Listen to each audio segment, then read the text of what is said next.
Okay, so let's move on to our next topic. Have we come to a point where it's okay to cry at work? Yes.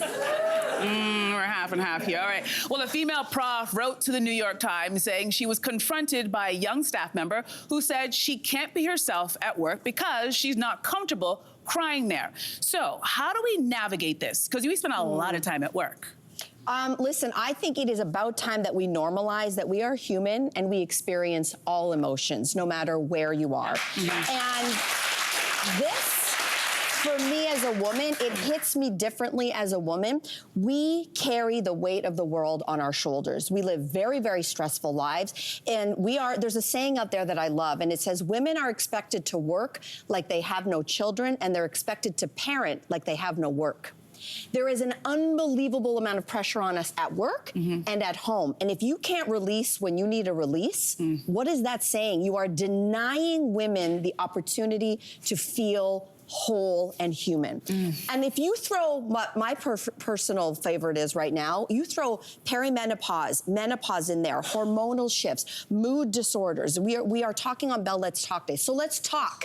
Real talk is women are having major mood disorders because of hormones and stresses of life and all the other things on our plate. You will lose top female employees if you don't make it acceptable and normal and accommodate the fact that we have hard days. And if you don't want us there, we'll find somewhere else to work. So please, let's normalize this. Yeah, you make such a good point. You make such a good point. But in the beginning of my career, I worked with so many wonderful women in our industry. And this one woman in particular really loved her job. And she was just a very emotional person. So when things didn't go her way or her story didn't get to air, she would cry. And it was a normal thing. She wasn't crying for no reason. But I watched all of her coworkers talk about her behind her back, and when there were promotions, she never got them, which also frustrated her. At the same time, the same men who were talking about her were able to yell, scream. One even cleared everything off a desk, and everybody was okay with it. We treated it like it was normal. And what I learned, what that informed me was like, I can't be emotional. I can't show because no one's gonna say to me, but I'm going to be prevented from moving forward or getting the promotion. So I hear you. I hope we get to that day, but there's still a part of me that's still just like, I think that's doesn't want to talk. I think that's a really good point. You guys both make very valid points. And you know, I was in an environment for like centralized with Team Canada for a very long time, and it was a very stressful environment, and we were under a microscope constantly being looked at. And at that time, there was really no talk, you know, of your mental health. And I've seen teammates lose out on opportunities based off of them showing up and not being mentally able to handle what it is they're going through. And so I understand that point, but also because I was also an athlete who did not talk about my mental health, I suffered in silence, and I went to training in the most darkest days, and something that was supposed to be an outlet for me became a doomsday for me in that sense. So, you know, I think Bell Let's Talk is a huge platform for everybody to tap into.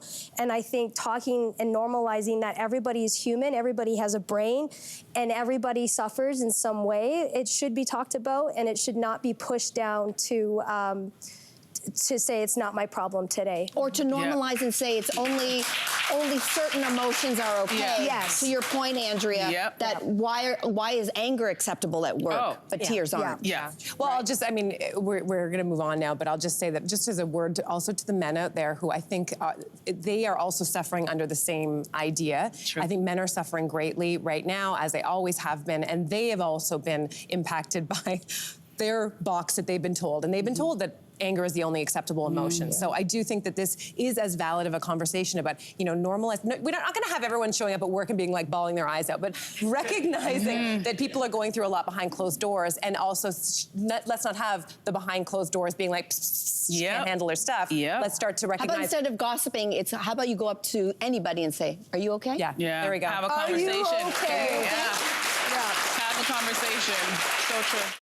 Hey there, what did you think? Drop your comments below and join the conversation. And don't forget to like and subscribe so you can find more on everything from food and fashion to pop culture and current events. See you soon.